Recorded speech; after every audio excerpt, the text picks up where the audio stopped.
many luxury fashion brands objectively misalign with the typical things that Gen Z appears to stand for. Climate activism, sustainability, fair wages, ethical production. These brands are not exactly applauded on their ability to save the planet or their compassion. Even the fact that most of us are by definition under 27 if we're in the Gen Z bracket. The likelihood of our bracket being able to actually afford luxury brands is pretty minimal, given that most of us still live at home, and that's also for a number of other factors, including current cost of living and the fact that rent is insane in most parts of the world. And yet, when we have Gen Z influencers like Emma Chamberlain representing brands like Dior, Chanel, Mugler, the brands themselves don't seem as bad, or do they? Today, I wanted to talk about the rise in social media influencers occupying luxury fashion spaces. So typically, luxury fashion houses have hired mainstream celebrities to represent their brands. Think of the Kardashians, Kylie Jenner. They're all typically known for the fact that they already have or appear to already have a luxurious lifestyle. That's why they're interesting, because they're aspirational and they never really did have that relatability element. The fact that they didn't means that when they're unrelatable, we almost find that more engaging, right? Like that's the part about them that makes us want more content from them. But then we have influencers who only acquired fame and wealth and all the things that come with that in the last few years off the back of our engagement with them because they were relatable. And in turn, this fame and notoriety has meant that they now occupy mainstream media places in the luxury fashion industry and are often representing big brands. Now, this is particularly notable given the fact that for so long there's been quite a significant distinction between social media influencers and mainstream celebrities. In fact, I would say there was a clear hierarchy between the two. Obviously, it's all ridiculous and stupid,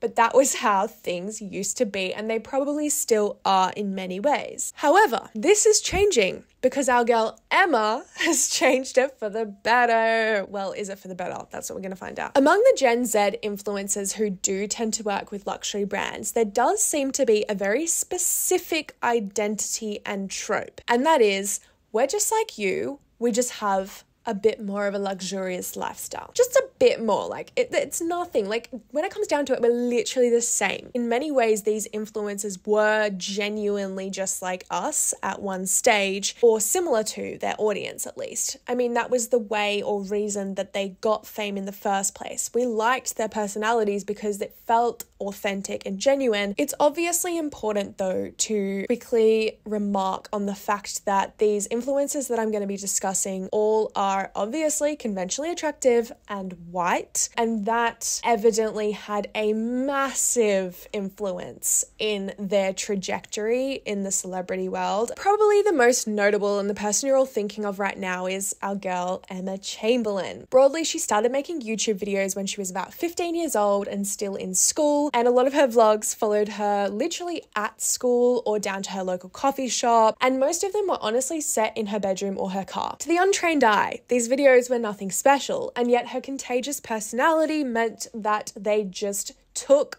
off. They took the internet by storm, particularly when the internet was in a time where everything on social media was extremely curated and, to be honest, very, very fake. So to see content like hers was extremely refreshing. Within a very short period of time, she garnered millions and millions of subscribers. And with subscribers comes sponsorships, and with sponsorships come money, and with money comes a lifestyle change, and with a lifestyle change comes a loss in relatability. You get me. And even though she lost relatability throughout this time, for example, she dropped out of school, moved to LA before moving into a 3-story apartment, then I believe purchased a $4 million home in Hollywood, not long before purchasing a different $4 million home, which is featured now on Architectural Digest and is potentially my Roman Empire for how beautiful it is. She clearly had a massive wealth trajectory and life change within a very short period period of time. And obviously witnessing that on social media means that we start losing the sense that she really is just like us. Yet all in the background, she hosted a podcast with Spotify called Anything Goes, where she kind of spoke about all things relatable, whatever's on her mind. And I do think this kind of minimized the potential crash in her whole brand that really likely could have occurred if she hadn't offset the massive wealth growth and lifestyle change with some more sort of personable and quote unquote relatable content. This podcast has since been criticized for its lack of well thought out ideas, with people making really, honestly, I think very mean comments saying that she should go to college to explore those ideas further. I don't want to go into that whole criticism. There are other YouTube commentary videos about that, but I also don't want to go into that criticism because I genuinely think it's just mean. You know, half the reason she even went to YouTube in the first place, or maybe the whole reason she went to YouTube in the first place, was because she had such an awful school experience. To tell Emma that she needs to go back to school or to college to further explore the ideas that she's talking about on her podcast seems quite an insult. I also think that it suggests that like you can't become educated without going down a traditional education path, which I fundamentally disagree with, despite having gone down a traditional education path myself. But anyway, that's enough on that. You can go and watch another video on that if you want to do that.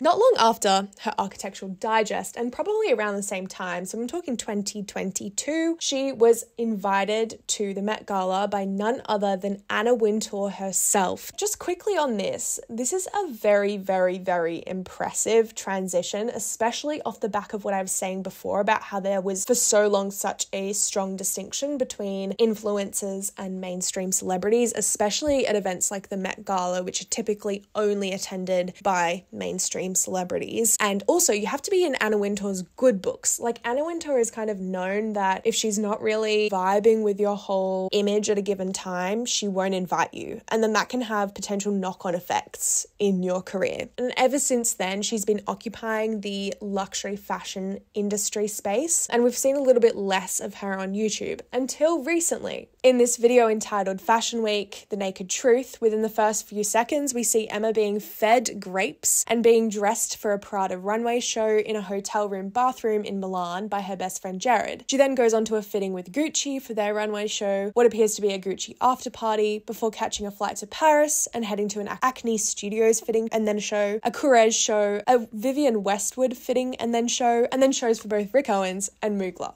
I would say this differs just a tad to the content that brought her to YouTube in the first place. The environment in which she finds herself is extremely dystopian, and a lot of comments were saying that it reminded them of the Capitol in the Hunger Games because of the way in which she manufactured her video. Editing that is very much post-apocalyptic, like makes it feel like she's the only girl left in the world, matched up with all the Fashion Week drama, the crazy hair and makeup looks, is so interesting. Like, I don't know if she does it intentionally, but it's commentary on how ridiculous it is to pursue fashion in a world that's kind of like falling apart on you. Yet despite the affluence in which she finds herself, Emma lets her personality shine through, and even includes a clip of her getting turned away from high-end restaurants because she and her best friend Jared were allegedly not looking put together enough. In my view, the inclusion of all of this is extremely intentional to feed into the trope that she's just like us, she's just surrounded by a different, more affluent environment. And I'm not saying it's a malicious inclusion at all. I find it particularly entertaining, but I think we need to be really critical when we engage with this type of media, especially knowing that Emma herself is quite an impressive cinematographer. The fact that she's played into this dystopian nature of her new life suggests that she is hyper aware of the absurdity of where she is and her situation. It almost puts herself on the same level of her viewers, because she's essentially agreeing with those of us who think that high fashion is absurd and then yet also promoting them anyway. Because of this and her ability to tap into Gen Z in this way, she's actually the ultimate catch for luxury fashion brands. And I'd be lying if it didn't work. Like, I want her lifestyle. I really would love to be able to attend a Mugler show and someone to do my hair in the most ridiculous way and have my best friend feed me grapes. Like, okay, pop off, get your bag. But as I will talk about in a moment, there are some concerns about this. Obviously, this is a very niche way of tapping into the whole trope of like, we're the same, I've just got more money, because other influencers such as Moya Mawini and Olivia Neal seem to offset the fact that they're attending these luxurious fashion shows and working with Chanel and Prada by giving us a very personal insight into their lives. I think what works for Moya is the fact that she's so openly grateful for the experiences that she has. In this way, she becomes really, really likable, and I think her comment sections are some of the most beautiful places on the internet, with someone even calling her a cup of warm tea, which is so cute. Olivia Neal is not that dissimilar. She offers a sort of level of insight into her life with her podcast called Inner Monologue, where she shares, sometimes to an almost extreme extent, personal insights which feel like a gossip session into her lifestyle. And even when she's talking about the sort of like amazing experiences that she has and the celebrities that she views at parties, it almost comes off like she's an outsider looking in. I think there's generally two camps of sort of reactions, I suppose, to this kind of content. Obviously, a lot of grey space in between. But the first camp of people sort of react to this content with frustration, because there's obviously nothing relatable about being able to essentially live in luxurious hotels and be invited to the Met Gala or high-end fashion events, probably at no cost, in fact, probably being paid. But then the other camp of people who are cheering on from the sidelines because of the fact that we saw this person who used to be just like us share with us their sort of like rise to fame, and they've worked hard for it. And so this is just another industry in which you're sort of in the rat race, and these guys have essentially, quote unquote, won. Now, the problem is not necessarily with these influencers themselves. The problem is the luxury fashion industry, which is built off of exploitation and unsustainability, and the fact that these typically relatable influencers who have popularity among the younger generation are being chosen to represent these luxury brands is something that we should actually question and potentially even be concerned about. So let's turn and take a look at the luxury industry itself. Firstly, counterintuitively, but perhaps not surprisingly, luxury fashion brands are designed to market to the poor, not to the rich. Luxury fashion brands feed into people's insecurities about status and wealth and serve as the ultimate status symbol to identify oneself as one of the wealthy ones. But the fact of the matter is, the marketing structure of these brands doesn't often bother with those who are already wealthy, because there's not as many deep-set wealth-related insecurities that already wealthy people endure. Now, that's a bit of a sweeping statement, obviously, and I'm not saying that wealthy people don't have wealth-related insecurities. However, think of the quiet luxury trend. The whole trend suggests that people who already have old money wear simpler clothing without much branding because they're not trying to identify their wealth to anyone other than people who are already wealthy, who can recognize these like more inconspicuous designer brands which don't have designer labels as expensive and luxurious clothing items, unlike obvious items like Balenciaga. So instead, marketing among luxury brands is directed to less wealthy demographics, and to do this, it feeds into the aspirational desire to fit in with a group that appears to represent wealth and prosperity. In fact, it's actually been described as a similar phenomenon to the desire to be part of the popular group in school, which is insane. And I think this was said by Cara Nicole in a really interesting video that I will have linked in the description. Now, returning to the Gen Z demographic, we're not exactly the wealthiest demographic. As I said earlier, a lot of us are still living at home because of skyrocketing rent prices, so it would be kind of ridiculous to suggest that we would be able to afford luxury items, and yet that is exactly why luxury brands are addressing and targeting us. Now, I don't know if this actually has any backing, but I just think this is interesting because perhaps it's also going to the fact that we eventually will be a demographic who will be purchasing a lot of luxury items because our palettes are being tailored earlier. Even more interestingly, in an article from Vox, journalist Wizzy Kim wrote that according to research from Bain & Co., Gen Gen Z are making their first luxury purchases earlier than millennials did at the age of 15. Isn't that insane? And even more interestingly than that, and potentially actually backing my point that I just said didn't have any backing, millennials and Gen Z are estimated to make up 80% of luxury spending by 2030. Now, in order to maintain this in-group illusion, luxury brands play into the idea of exclusivity by quite literally destroying the items that they don't sell. Burn it. What?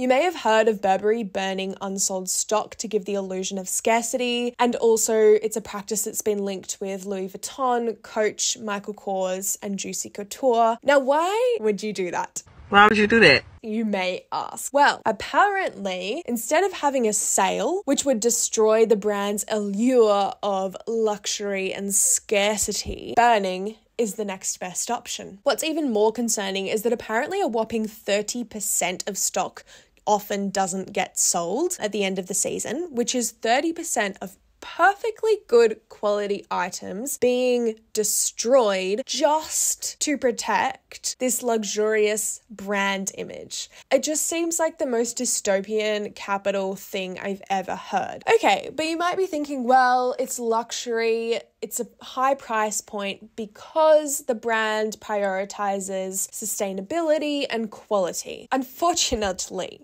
that is wrong. It's actually a common myth which was promoted by Antoine Arnaud, who's LVMH's head of image and sustainability. I realized I didn't actually include what the subsidiary companies under LVMH are, but I think it's really important because it essentially includes a massive proportion of the high-end fashion industry. There's Dior, there's Fendi, Louis Vuitton, Emilio Pucci, a whole bunch. So that's really important for what I'm about to say. He said that luxury is sustainable by nature. It would make sense, right? Like the high prices of these items do suggest that along the supply chain, people are being treated better, they're being paid better, higher quality materials are being used. It alludes to a level of responsibility that fast fashion doesn't carry, because we assume that maybe the reason why fast fashion don't produce their clothing ethically is because they're trying to cut corners to get the lower price bracket. Unfortunately, there doesn't actually seem to be much difference in the production between fast fashion brands and luxury fashion brands. In April, Milan's Court of Justice found evidence of sweatshop conditions in Armani's Italian supply chain. It was also found for, drumroll please, LVMH, which is ironic because it doesn't exactly go to that whole idea that luxury is sustainable by nature. Anyway, so essentially the court revealed that workers in Milan sweatshops manufacturing goods for these companies were often illegal immigrants working in poor conditions, often eating and sleeping on site and operating unsafe machinery. This is so dark on so many levels, like the lack of value not only for human life, but for human life among illegal immigrants specifically. And it might seem that it's only just among Armani, but unfortunately, Fabio Roya, who's the president of Milan's court system, said that luxury fashion houses not investing in supply chains is first and foremost a problem of culture, which basically just suggests, does it not, that this is happening across the board among a bunch of different luxury fashion brands as well. Caterina Occhio wrote that the reality is that many luxury players operate more like fast fashion than they care to admit. For years now, exclusive goods have been produced and sold by millions in a shift towards high margin mass production that has come with increased pressure on manufacturers and greater risks of labor exploitation. In another article, I read that Milan prosecutors alleged that one Chinese-owned supplier made their staff work illegal 15-hour shifts, charging Dior as little as 53 euros for handbags, which were then marked up and retailed for 2,600 euros. Now, I understand there's a whole bunch of other things that go into like the cost of production versus retail price, but I can guarantee, love, that it's not that much of a difference. It is important to note that there are some luxury fashion brands who genuinely are making strides in the sustainability and ethical space, and I do want to mention them here because I think it's something that we should be excited for. One of the brands that this is occurring in is Chloe. Occhio also also wrote that Chloe made history in 2021 as the first luxury brand to become a B Corp, which is a certification that verifies companies meet high environmental and social standards. Qualifying was just one step in a broader strategy that saw the company working on its supply chains in a bid to drive positive and social impact through sourcing, while also reducing the brand's environmental footprint. Okay, so we've worked out they're not sustainable, they don't treat their workers well either. And if that's not bad enough, luxury brands are obviously also tied to a lot of scandals. And I think we're all thinking of the same one here. In 2022, and I'm not going to go into this because I think it is quite distressing, Balenciaga were under severe criticism to the point of being cancelled. In fact, I think they kind of were cancelled for a time, with hashtag cancel Balenciaga trending on social media for an outrageously inappropriate ad campaign, which was very exploitative and in nature. After the obvious backlash of this campaign, Kim Kardashian, who I believe was brand ambassador at the time, went to Instagram to issue a statement saying that she would reevaluate her relationship with the brand. But ultimately, she continued to work with them anyway, with Balenciaga putting out a statement in January of this year saying that they're happy to work with her and that she's their brand ambassador. She even said in a statement, "For me, this long-standing relationship is built on mutual trust and a commitment to doing what's right." Kim. About a year and a half on from the scandal, various other influencers have started posting again in the brand and representing the brand, almost suggesting that we can just glaze over this like it didn't happen. Recently, I saw on my social media feed that Devon Lee Carlson was working with the brand, and even Olivia Neal in one of her podcasts flippantly mentioned Balenciaga and sort of questioned whether or not they were still cancelled. This seems to suggest that the influencers who are working with these brands either A, are not completely aware of the nature and severity of these concerns about the luxury fashion industry, or B, they just don't care. They're just getting their bag, hopefully not a Balenciaga one, and unfortunately, I think it might be the latter. So circling back, as the most allegedly woke generation, is Gen Z actually falling for this attempt to getting us back on board with luxury fashion brands by investing in relatable influencers to promote luxury lifestyles? Well, my research says we are, which is just so sad. Like, I really don't want to admit it, but it seems apparently that we actually are buying into this. Now, luxury sales in general have skyrocketed in recent years. This comes with a number of different factors, one being that obviously online shopping is a way more popular way to shop, especially in the light of the pandemic, and that means that we can avoid sort of like Pretty Woman being turned away from luxury fashion houses experience when you go in store to shop in luxury fashion brands. No, thank you. Really interestingly, a Morgan Stanley report said that young adults might have more disposable income because of a greater number of them living at home with their parents for a longer period due to skyrocketing rent. But the accessibility of buy now, pay later platforms also make it easier to finance a $5,000 handbag. Maybe a mortgage feels too out of reach to even dream of, but paying for an exorbitantly priced Nike X Supreme Air Jordan collab in installments, doable. In a time where there's online discourse about groceries being considered luxury goods and food is becoming more and more exorbitantly priced, it seems kind of absurd and dystopian that the trajectory for our projected continued spending in luxury goods remains surging. But to conclude, unfortunately, I don't really have much of a solution, but it's just, I think, really, really important that among Gen Z, we become really hyper aware of the fact that we are who these luxury brands are targeting right now. We are their core demographic that they're trying to get on side. And that even though, yes, of course, we can engage in a bit of Emma Chamberlain content, Olivia Neal podcasting, or Moya Mawini vlogs, that's totally fine. And I don't think we should feel bad about engaging in it. But we do need to recognize that this is all intentional in the marketing strategy. And this whole trope of them being relatable to us while also living these luxurious lifestyles works in the luxury brand's